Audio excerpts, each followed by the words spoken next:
Hai Sobat Sakti, kembali lagi nih di podcast APC, Alumni Punya Cerita, Osforum FKM Undip. Semoga teman-teman yang lagi dengerin podcast ini dalam keadaan sehat ya. Apabila di antara teman-teman ada yang sakit atau dalam kondisi yang kurang baik, semoga lekas pulih dan dapat beraktivitas dengan normal. Salam sehat semuanya.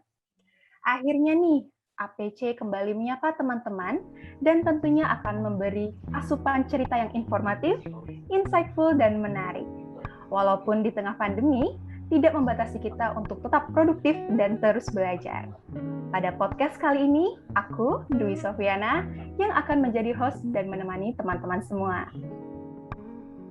Kita akan mendengarkan cerita dari salah satu alumni Osforum, Mas Jaka Anugrah Hidayat.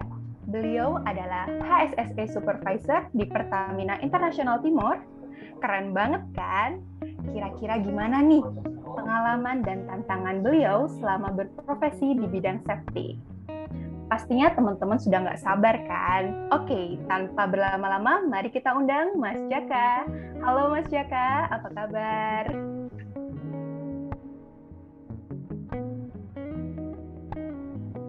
Halo, semuanya apa kabar? Saya alhamdulillah baik.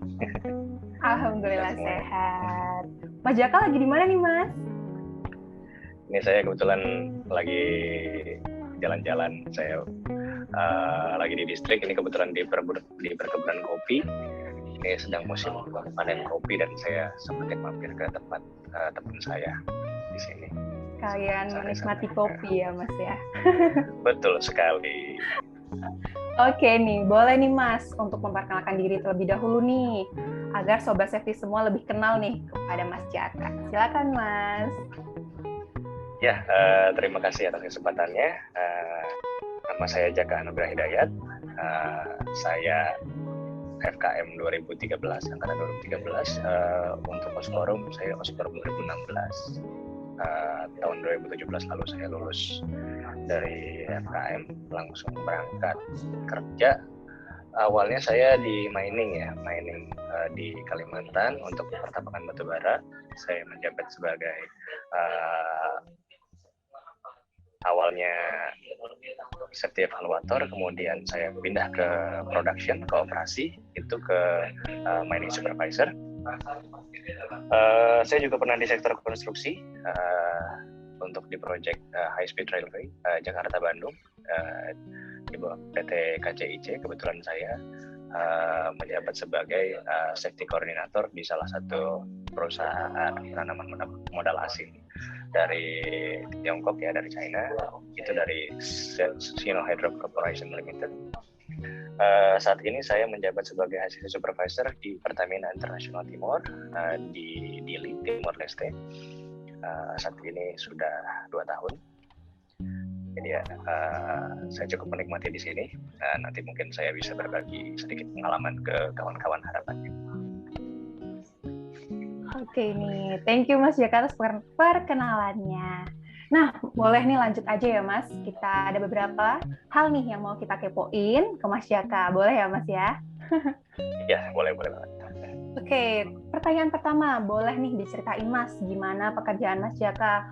Mungkin teman-teman kepo nih, seorang HSSE Supervisor Pertamina itu ngapain aja sih Mas kerjanya? Mungkin boleh nih Mas, monggo. Oke, jadi saya sebagai HSSE Supervisor berarti bertanggung jawab terhadap health, safety, security, dan environment. Terkait kenapa penamaan mungkin ada perbedaan, ada SHE, ada HSE, ada HSSE, atau PHS, atau HES, itu berbagai perusahaan punya prioritas yang berbeda ya. Kalau di Pertamina International Timor kita prioritaskan terhadap kesehatan kerja bagi pekerjanya, makanya pilar pertama itu adalah health, kemudian pilar kedua adalah safety, pilar ketiga adalah security, dan pilar keempat adalah environment. Secara tanggung jawab, saya bertanggung jawab terhadap keselamatan dan kesehatan kerja serta keamanan juga di area operasional. Kebetulan di Pertamina International Timor itu adalah salah satu perusahaan joint venture dari Pertamina Indonesia di luar negeri ya, untuk di downstream di sektor hulu. Jadi di sini kita mengoperasikan terminal BBM, kemudian ada beberapa unit SPBU seperti Indonesia juga, kemudian ada SPBE kalau ada yang pernah tahu, itu untuk pengisian LPG ya, dan juga kita melayani aviation atau di Indonesia DPPU atau istilah bahasa Inggrisnya ADIPS, Airport Depot and Interplant Services. Jadi tentu fokusnya karena saya bekerja di perusahaan migas, tanggung jawab saya adalah pertama untuk keselamatan operasional, untuk bagaimana menjamin operasional kita berlangsung aman dengan memastikan segala safety measure yang disyaratkan oleh perusahaan maupun secara perundangan, atau utamanya secara utama kita standar internasional seperti NFPA, API dan lain-lain itu terlaksana dengan baik. Kita ketahui risiko terbesar adalah kebakaran, itu karena kita menangani bahan mudah terbakar yaitu BBM dalam jumlah besar, sehingga ilmu yang paling berguna atau paling menonjol yang harus kita pahami di sini adalah soal fire protection ya, gitu. Fire protection, kemudian juga kita harus unggul di bidang wellness ya. Wellness itu berarti secara fisik kita harus kuat, secara mental kita harus siap, secara manajemen, secara sistem kita harus clear tugas dan tanggung jawab masing-masing, peran yang ada di tempat kerja kita gitu, untuk menjamin keselamatan operasional gitu. Sehari-hari saya menjamin kesiapsiagaan sarana dan fasilitas untuk pemadam kebakaran. Kemudian juga dari aspek health, di tengah pandemi COVID ini, kebetulan di Timur Leste outbreak-nya rada telat. Outbreak-nya itu baru Maret tahun ini, sementara di Indonesia sudah dari Maret atau April tahun lalu ya, dari 2020. Sehingga di sini dengan segala keunikannya, saya juga harus menciptakan protokol yang applicable dan mengakomodir kondisi dan situasi yang ada di perusahaan di Pertamina International Timur dan Timor Leste secara umumnya, begitu ya. Kemudian dari aspek safety tadi sudah banyak dibahas, untuk fire protection, kemudian untuk keunggulan secara teknis ya, bagaimana kita menjamin operasional receiving, storage and distribution dari bahan bakar, termasuk nantinya di marketing and sales, itu terukur dan segala safety measure-nya terencana dan diterapkan gitu ya. Jadi dari mulai bahan bakar datang sampai produk itu dijual, kita harus planningkan yang terbaik ya, yang aman bagi tidak hanya bagi pekerja namun juga bagi customer gitu. Untuk aspek environment, karena ada beberapa lokasi yang terpisah dan tentunya penerimaan produk itu dari laut ya, ada yang dari laut, ada yang dari darat. Kalau yang dari darat itu kita dari ini pengiriman aftur ya, dari terminal BBM Tenau dari Kupang untuk melintas secara internasional dari Nusa Tenggara Timur ke Dili gitu ya, ke Timor Leste. Itu juga harus dijamin transportasi daratnya bagaimana. Kemudian nanti faktor teknis dan non teknis, barangkali administrasi di perbatasan, itu nanti juga saya sharing pekerjaan ini dengan tim yang lain, ada dari corporate secretary dan juga ada dari operasi. Kemudian juga tentunya ini nih, karena perlintasan internasional ya, kebijakan setiap negara pastinya berbeda dalam menangani COVID, dan itu juga saya harus menjamin bahwa kegiatan distribusi atau penyaluran bahan bakar ini itu disalurkan secara aman dan memenuhi kaidah atau protokol kesehatan yang diterapkan secara internasional. Gitu.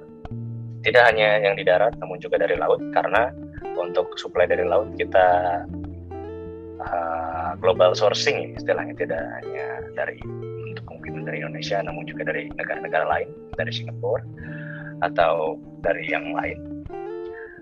Itu juga kita harus jamin. Nah, jadi kompleksitasnya adalah kita beroperasi secara internasional. Tantangannya sulit di tengah pandemi seperti ini untuk mencegah penyebaran tersebut, dan secara administrasi tentunya berbeda dari di Indonesia, yang mana kita tahu Timor Leste adalah negara yang baru merdeka sekitar 20 tahun yang lalu, di 2001. Tentunya masih termasuk negara berkembang, yang mana secara kebijakan dan secara stabilitas politik itu masih banyak yang perlu dikembangkan. Namun itu tidak menjadi alasan bahwa kita untuk luput dari penerapan standar-standar internasional yang ada, begitu ya. Kita tetap mengacu kepada seperti yang tadi saya sebutkan, beberapa standar seperti NFPA untuk fire protection, kemudian ABI secara untuk structure atau secara keselamatan operasional di petroleum industries pada umumnya. Kemudian juga ada beberapa peraturan lokal yang bisa kita terapkan di sini untuk menjamin operasional kita aman bagi pekerja dan bagi customer ya, gitu ya, karena kita berhubungan langsung dengan customer di sini. Gitu. Nah, tantangannya banyak nih. Jadi kita nggak hanya melulu di internal perusahaan, namun juga kita harus bisa manage stakeholder kita harus bisa manage bagaimana kita treat customer kita supaya yakin dan merasa bahwa ya servis yang diberikan oleh Pertamina International Timor adalah servis yang berskala internasional dan yang terbaik bagi customer gitu ya. Terutama kan karena kita beroperasi di luar negeri. Kalau di Indonesia mungkin Pertamina di mana-mana lah ya, dominan lah ya. Jual minyak mana-mana pasti Pertamina gitu ya. Kalau di sini kita bersaing juga dengan perusahaan lokal, bersaing juga dengan perusahaan internasional. Jadi merupakan challenge besar. Jadi saya nggak hanya urusin HSSE secara spesifik, namun juga saya harus pertimbangkan terhadap quality control, kepuasan konsumen, dan juga manajemen stakeholder gitu ya. Karena kita bekerja sama dengan banyak perusahaan dan banyak organisasi ya atau instansi. Di sini sangat terasa ya di negara kepulauan itu global warming sangat terasa dampaknya, sehingga jika ada cuaca buruk atau gelombang besar itu benar-benar berdampak ke keselamatan operasional kita, dan itu sangat concern kita di sana. Bagaimana supaya kita bisa berkontribusi untuk mencegah global warming dengan penghematan energi atau segala macam, dan juga dampak secara langsung dari perubahan iklim, misalnya gelombang besar. Kita yang beroperasi di pinggir laut ini agak bahaya juga sebenarnya. Saya rasa itu sih. Ada pertanyaan lain mungkin? Nah, dari yang tadi Mas Jaka udah paparin kan banyak banget nih Mas. Nah, dari sekian banyak kegiatan di pekerjaannya Mas Jaka nih, apa sih Mas pengalaman yang menurut Mas menarik dan berkesan nih buat Mas Jaka? Kebetulan ini adalah pertama kalinya saya bekerja di luar negeri. Kalau untuk di perusahaan luar ya, itu saya ini yang kedua. Challenge-nya adalah banyak di non-teknis ya menurut saya. Bagaimana kita merepresentasikan nilai-nilai Pertamina. Tidak hanya itu, juga kita merepresentasikan nilai-nilai Indonesia tanpa kita mengesampingkan nilai-nilai dan budaya setempat ya, budaya lokal dari Timor Leste. Memang Timor Leste masih enak ya, tidak terlalu jauh. Secara historis pun kita ada benang merah ya, terutama di bagian dari Indonesia. Di sini juga banyak orang Indonesia.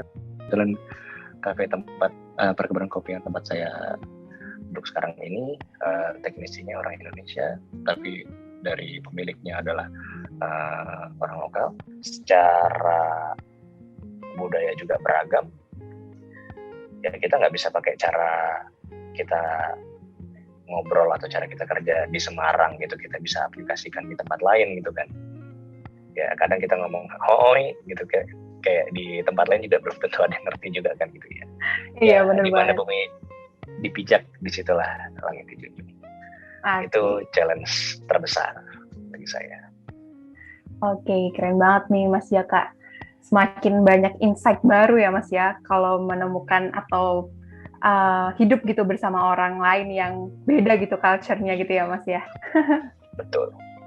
Oke nih Mas, pertanyaan selanjutnya nih, pelatihan atau sertifikasi apa saja nih Mas yang udah Mas Jaka pernah lakukan, dan apakah ada saran nih agar kita itu dapat melakukan pelatihan ataupun sertifikasi apa nih gitu. Mungkin boleh nih Mas, monggo.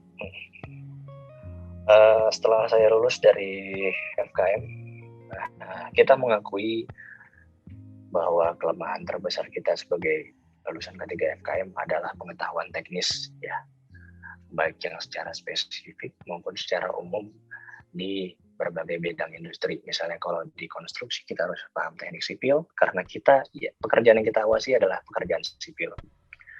Kemudian mungkin kepermesinan atau dan yang lain-lain. Nah ini saya bisa bicara soal teknik perminyakan ataupun yang lain dah ya. Saya banyak belajar soal mesin, soal terutama di soal fire fighting atau fire protection ya itu. Nah, karena saya bekerja di luar negeri, insight saya mulai kebuka untuk mengikuti tidak hanya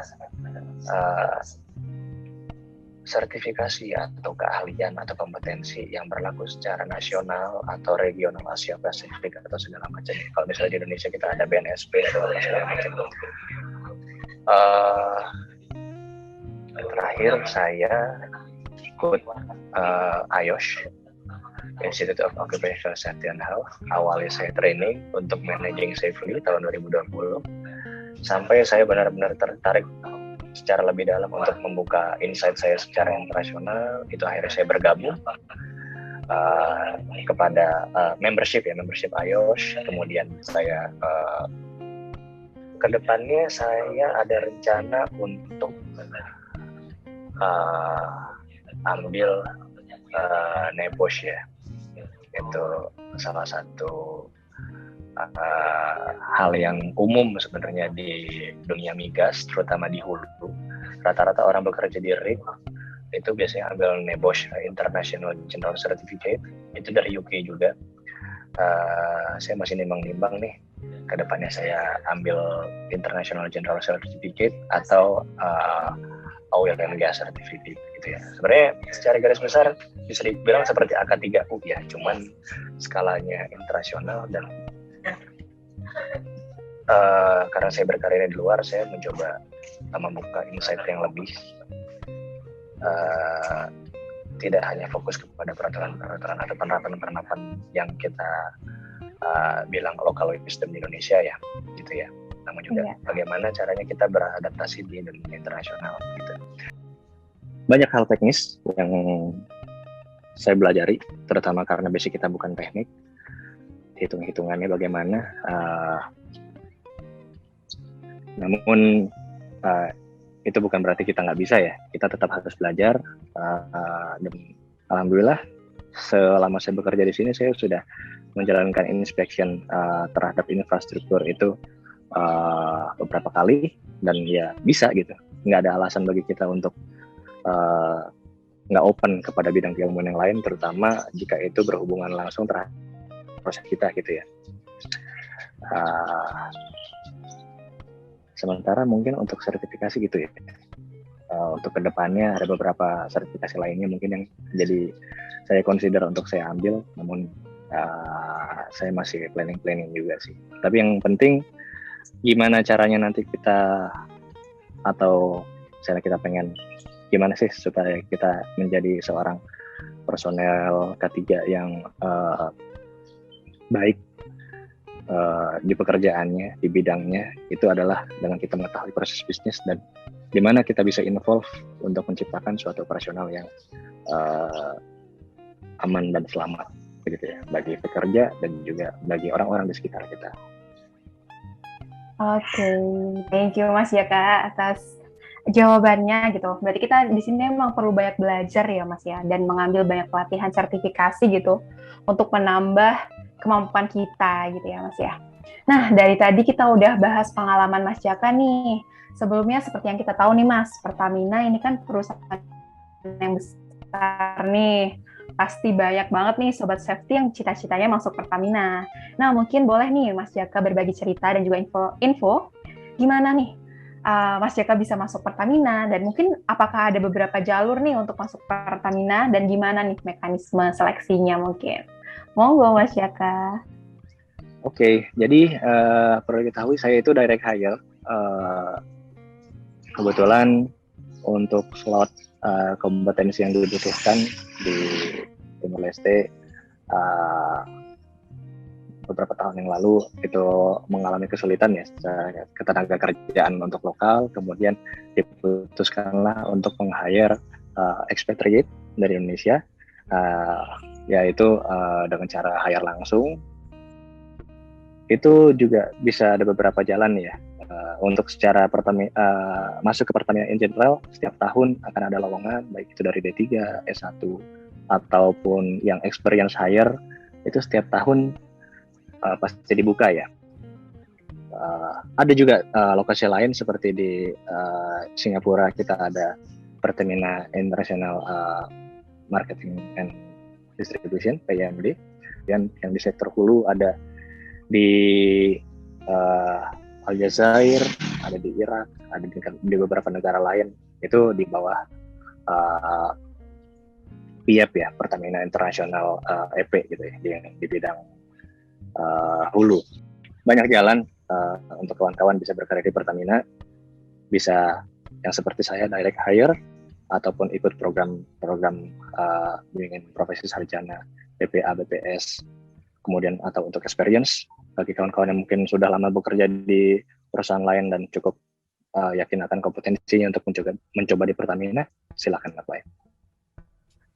Oke, ini Mas Jaka. Mungkin tadi boleh ya Mas ya ke Singapura tadi ya mungkin. Atau bisa ikut bareng Mas Jaka nih di Timor Leste.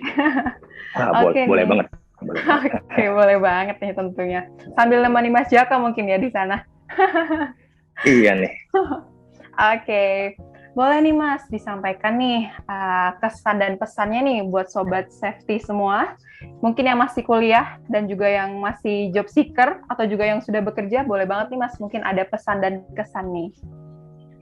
Saya nambahin yang tadi ya, satu, ketahui proses bisnis perusahaan supaya kita bisa tahu gimana posisi kita dan bagaimana kita bisa memberikan intervensi. Ketiga, HSSE yang terbaik untuk perusahaan kita. Yang ketiga, berusaha keluar dari tempurung. Terkadang kita berada di satu tempat dalam beberapa waktu yang cukup lama, kita sampai ke titik nyaman dengan pekerjaan kita, ya udah kita ngerti itu aja gitu. Comfort zone ya Mas. Atau iya, comfort zone. Misalnya kita lama kerja di sektor konstruksi di Indonesia, lama banget, kita udah ahli banget nih. Cuman ada opportunity, ada orang ngebaca potensi kita, banyak kayaknya si A bagus nih kerja di sini, di situ, project misalnya, project migas, ternyata dia ahli segala macam. Diajak ke migas, dia nggak mau, udah nyaman di project, di konstruksi gitu, nggak bisa gitu. Terus cara kompetensi juga jangan pernah puas dengan apa yang diraih. Kayak misalnya nggak cukup di AK3U saja gitu, nggak cukup di ISO awareness, tapi semakin lama kalian menggali potensi diri kalian semakin tahu nanti akan kemana ya. Misalnya saya akan fokus di bidang fire protection atau di keselamatan alam dan pertambangan atau keselamatan konstruksi atau apapun itu. Dimanapun lah kalian bekerja atau dimanapun lah kalian ditanamkan nilai-nilai baik yang dapat berguna bagi kehidupan, maka kalian sebarkanlah ke lingkungan sekitar kalian, dimulai dari lingkungan internal sendiri. Oke, keren banget nih. Kerjakan sesuatu dengan selamat atau tidak sama sekali. Wah, keren banget nih, Mas. Mulai dari cerita pengalaman sampai closing statement-nya nih. Oke, gimana nih Sobat Safety? Asupan cerita yang informatif, insightful, dan menarik, bukan? Karena sudah tercukupi nih semuanya, asupannya bisa kita cukupkan dulu ya, teman-teman APC Podcast bersama Duis dan Mas Jaka. Terima kasih nih kepada Mas Jaka atas waktu dan sharing ceritanya. Semoga podcast APC ini dapat bermanfaat dan menambah informasi serta motivasi untuk Sobat Safety agar terus semangat belajar dan berusaha mencapai tujuan hidup. Terima kasih juga untuk Sobat Safety yang sudah setia mendengarkan podcast ini sampai akhir. Jangan lupa untuk like, subscribe, dan aktifkan lonceng notifikasi untuk semua media sosial Osforum untuk update-update terbarunya. Mohon maaf apabila ada kekurangan dan kesalahan. Sampai jumpa di podcast APC selanjutnya. See you!